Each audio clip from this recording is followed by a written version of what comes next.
Lin was totally shocked. The sight in front of him was damn majestic, and he felt a rush of satisfaction. All that crazy effort to get here? Totally worth it. Not in vain, not even a little bit. Just a second ago, he'd been stunned to find himself crammed into the body of some dwarf kid.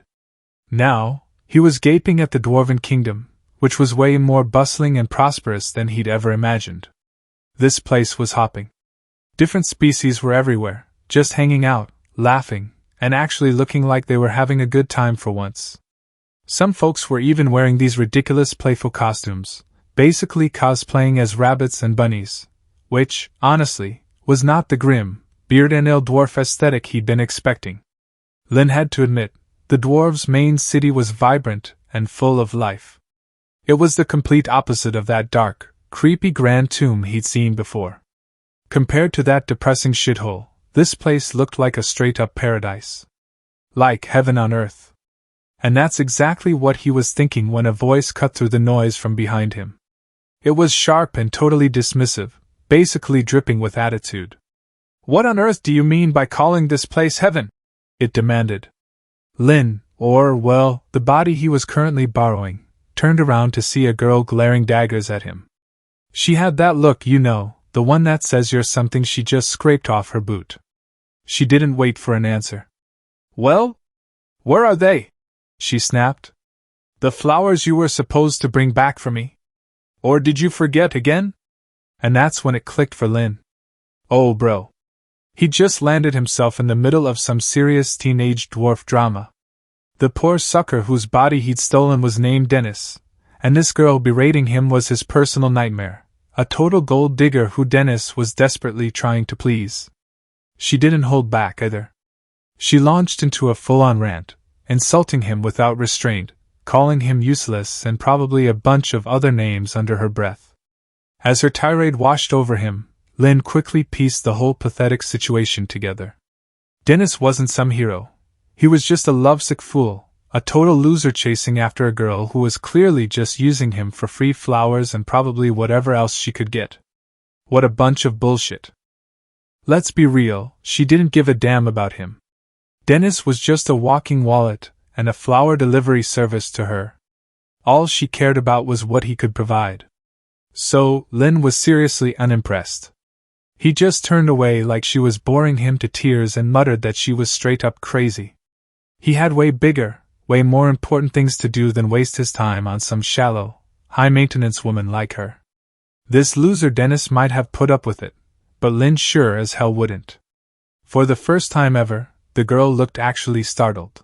She stepped closer, her voice a mix of disbelief and fury, and asked if Dennis was losing his damn mind. Did he really think he could talk back to her after all the attention she had, graciously given him? The audacity! But of course, this wasn't Dennis anymore. This was Lin running the show now. And Lin was done playing games. He leaned down, getting right in her space, and asked her why the hell he should be the one fetching her flowers. Who died and made her queen? Who gave her the authority to order someone around like a servant? If she wanted flowers so badly, she could get off her butt and move her own legs to pick them. The girl just froze. You could practically see the gears in her head grinding to a halt. She was completely stunned that quiet, pushover Dennis would ever dare speak to her this way. Sweat started beading on her brow as she tried to process this total personality transplant. Lin didn't give her a chance to reboot. He just shoved her aside with a casual push, not enough to hurt her, but enough to make his point crystal clear, and told her to move out of the damn way. She cried out, totally outraged. Was he insane? How dare he treat her like this? She started threatening him, screaming that he would never be forgiven, that she hated him now, and that he was nothing but a worthless piece of trash. Lin just smiled. A calm, infuriating smile. He told her it was actually good that she felt that way. Perfect even. The girl had never, ever been humiliated like this. Her face burned bright red with pure fury, and deep down, she made a silent vow. Oh, she would make Dennis regret this moment if it was the last thing she did. The scene changed, and Lin found himself scoping out a seriously old-school tavern. It wasn't exactly a 5-star resort, but since he knew precisely jack shit about the dwarf kingdom, this seemed like the perfect place to start. Everyone knows that taverns are basically gossip gas stations. All kinds of people roll through, and information flows as freely as the cheap booze. He sauntered up to the bar, trying to look like a guy who belonged there, and slapped down 2 gold coins. That was a baller move, enough to buy several bottles of the good stuff, or at least, the stuff they called the good stuff. As he turned around, bottle in hand, his eyes landed on a total 10 out of 10 sitting by herself to his left. Well, hello there. Figuring he had nothing to lose, Lin grabbed an extra bottle and ambled over with what he hoped was a charming grin. How about a drink? He asked, going for smooth but probably landing somewhere around eager puppy. The woman looked up, surprised for a second, before a tiny, amused smile cracked her face. She told him that, honestly, she wouldn't say no to a drink, but his flirting game was weaker than a watered-down beer. It was, frankly, kind of pathetic. Lin just chuckled, pouring the wine without missing a beat. He admitted she'd seen right through his sorry attempt. No point denying it. 3 full rounds of drinks later, the lady was completely wasted. Like, can't find the floor with both hands drunk. The wine had loosened her tongue big time. She started slurring about how, sure, his drinking capacity was a little lacking, lightweight, but at least he clearly had cash. That made him a damn sight better than the useless losers who just leeched off the Adventurers Guild all day. Lin's ears perked up. Adventurers Guild? What the hell was that? But before he could even get a question out, she was off on another rant. She explained, in a sloppy, boozy monologue, that after the kingdom ditched its army, all the soldiers had to do something. So, they rebranded as adventurers. Sounded cool, right? Yeah, well, the problem was, ghouls and monsters were now running wild, and most of these so-called adventurers had gotten way too comfortable. Nobody wanted to take real risks anymore. They were all talk. Bingo. Lin saw his opening and ran with it. He nodded along, totally agreeing with her. He said, yeah, if someone could actually solve this monster problem, it would be a seriously great thing for everyone. The hero this place desperately needed. The woman barked a loud, drunken laugh. She told him that if some sucker actually managed to pull that off and defeat the ghouls, they wouldn't just be a hero, they'd be the hero of the entire dwarf nation. And a hero like that, she added with a meaningful hiccup, gets a direct ticket to see the king. No waiting in line, no paperwork, no bullshit. And that's when it clicked for Lin. This hero gig wasn't just some fantasy, it was a real, honest-to-goodness job title. If he could take out these ghouls, he'd get his face-to-face with the king. And from there, learning the dwarves' legendary forging techniques would be a piece of cake. It was the perfect plan.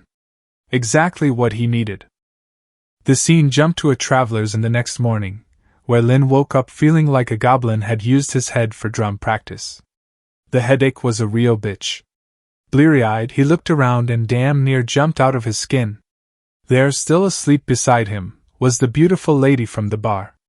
Apparently, his night had gotten a lot more interesting than he remembered. His fumbling around woke her up. Lin tried to play it cool, acting like he totally meant to wake up next to a stranger, but internally he was scrambling, trying to piece together the fuzzy mess of the night before. The woman stretched and asked with a sleepy smile if she'd had too much to drink and maybe forgotten all the fun stuff they'd gotten up to. Then she slid closer, giving him a look. She told him that when he was drunk, he didn't act like any dwarf she'd ever met. Nope. He'd turned into some kind of unstoppable monster, in a good way, obviously. She laughed, saying it was a side of him no ordinary dwarf could ever pull off. But hey, she figured maybe that's what you get when you're a hybrid. Guy probably had stamina for days. This got Lin thinking, and a cold sweat broke out. He'd been this close to blowing his cover last night. It was a freaking miracle his transformation hadn't snapped and revealed his whole deal. Talk about a close call. The near-miss sobered him up fast.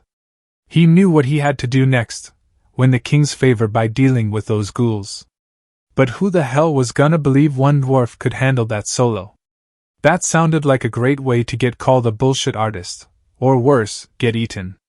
His only real shot was to buddy up with someone at the Adventurers Guild. So, he immediately started getting dressed.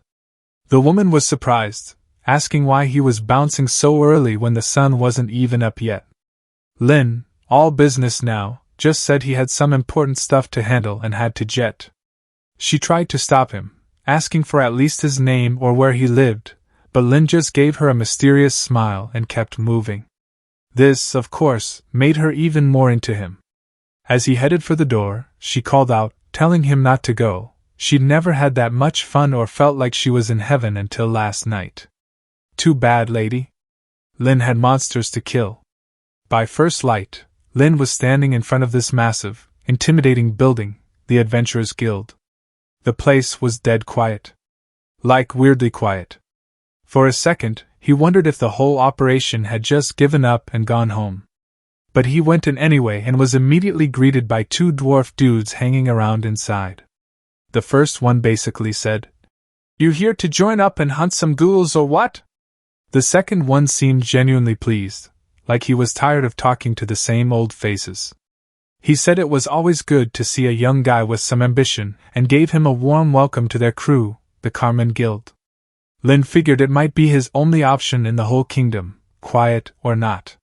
Since ghouls are no joke, one of the dwarves asked if Lin had any special skills he could show off, just to prove he wasn't some total loser who'd get himself killed 5 minutes in. Before Lin could even answer, the dude plopped a massive hammer on the ground with a heavy thud. This wasn't just any hammer. This was the famous wielding iron hammer. Basically, it was a weapon so powerful it could wrap its user in a full-body layer of steel protection. Think of it like a walking, fighting tank. Pretty handy for not getting your face ripped off.